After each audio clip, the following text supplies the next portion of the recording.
जुमा के फजलों में से एक अहम फजीलत ये भी है कि जो शख्स जुमा और जुमरात की दरमियानी रात या जुमा के दिन वफात पाता है तो वह अजाब कब्र से महफूज हो जाता है।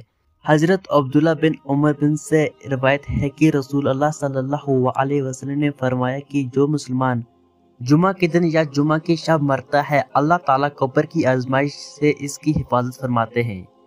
हजरत अंस की रवायत है कि आप सल्लल्लाहु अलैहि वसल्लम ने फरमाया, जुमा के दिन जिसकी मौत होगी वो अजाब कब्र से महफूज रहेगा। हजरत अब्दुल्ला बिन उमर से रवायत है कि नबी करीम सल्लल्लाहु अलैहि वसल्लम ने फरमाया, जो मुसलमान जुमा के दिन या इसकी शब को वफात पाता है, अल्लाह ताला इसको कब्र के फितने से महफूज रखता है। जहां अल्लाह ताला ने और नबी करीम सल्लल्लाहु अलैहि वसल्लम ने हमें कब्र जैसी मुश्किल मंजिल के बारे में बताया है, वही अजाब कब्र से हिफाजत के असबाब भी बताए हैं। नंबर 1, अजमत ज़ात की वजह से अजाब कब्र से हिफाजत होती है। जैसा कि हजरत अंबिया अलैहिस्सलाम शहीद और मासूम बच्चे अल्लाह के यहाँ इनकी ज़ात की अजमत है, जिसकी वजह से अल्लाह के यहाँ इनकी अजाब कब्र से हिफाजत की जाती है। अजमत अमल की वजह से भी अल्लाह ताला अजाब कब्र से महफूज रखते हैं। मसलन कोई शख्स सोने से पहले सूरत मुल्क पढ़ने का मामूल बना लेता है तो इस अमल खैर की वजह से अल्लाह ताला अजाब कब्र से इसकी हिफाजत फरमा देते हैं। नंबर 3, अजमत ज़मान की वजह से भी अजाब कब्र से हिफाजत हो जाती है। जैसे कि कोई शख्स जुमा या जुमरात की दरमियानी रात या जुमा के दिन मरता है तो जुमा के दिन की अजमत की वजह से अल्लाह ताला इसे अजाब कब्र महफूज फरमा लेते हैं। और ये बात भी याद रखने की है, अगर कोई जालिम आदमी जुमा के दिन मरता है तो वो भी अजाब कब्र से महफूज हो जाएगा, जैसे कि रवायत से वाज़ेह होता है, मगर आखिरत के हिसाब व किताब से नहीं बच पाएगा। वहाँ की पकड़ अपनी जगह है।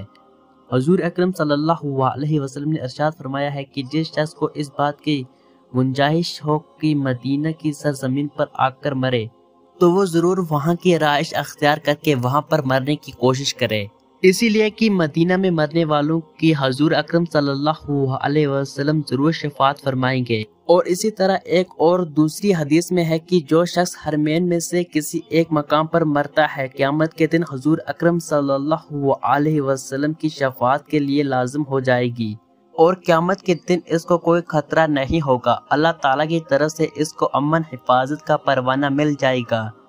हजरत अबू हुरैरा से रवायत है कि रसूल अल्लाह सल्लल्लाहु अलैहि वसल्लम ने फरमाया, जो लोग हमसे पहले थे अल्लाह ताला ने इन्हें जुम्मा की राह से हटा दिया, इसलिए यहूदियों के लिए हफ्ते का दिन हो गया और नसारा के लिए अतवार का दिन। फिर अल्लाह ताला ने हमें इस दुनिया में लाया, इस दिन जुम्मा के दिन की हमारी रहनुमाई फरमाई।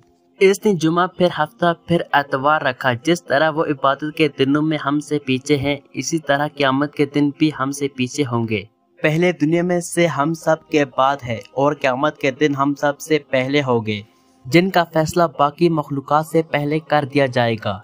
जब कोई शख्स अल्लाह ताला को प्यारा हो चुका हो तो अपने एक मुसलमान भाई के लिए दुआई मग़फ़िरत करनी चाहिए, इसके बारे में अच्छा गुमान रखना चाहिए और अच्छी बातें जिक्र करनी चाहिए। अपने मुसलमान भाई की कोताहियों का जिक्र करना मुनासिब नहीं। जुम्मा के दिन मरने वाले के अज़ाब कब्र से महफूज रहने के बारे में जो रवायत मरवी है, इसमें सिर्फ मुस्लिम की कैद है और बज़ाहिर इसमें साला और फासिक दोनों शामिल है। इसलिए उम्मीद रखनी चाहिए कि बला इम्तियाज हर मुसलमान इस बशारत का मुस्तहक होगा, मगर वाज़ह हो कि इस बशारत का ताल्लुक सिर्फ अहवाल कब्र से है।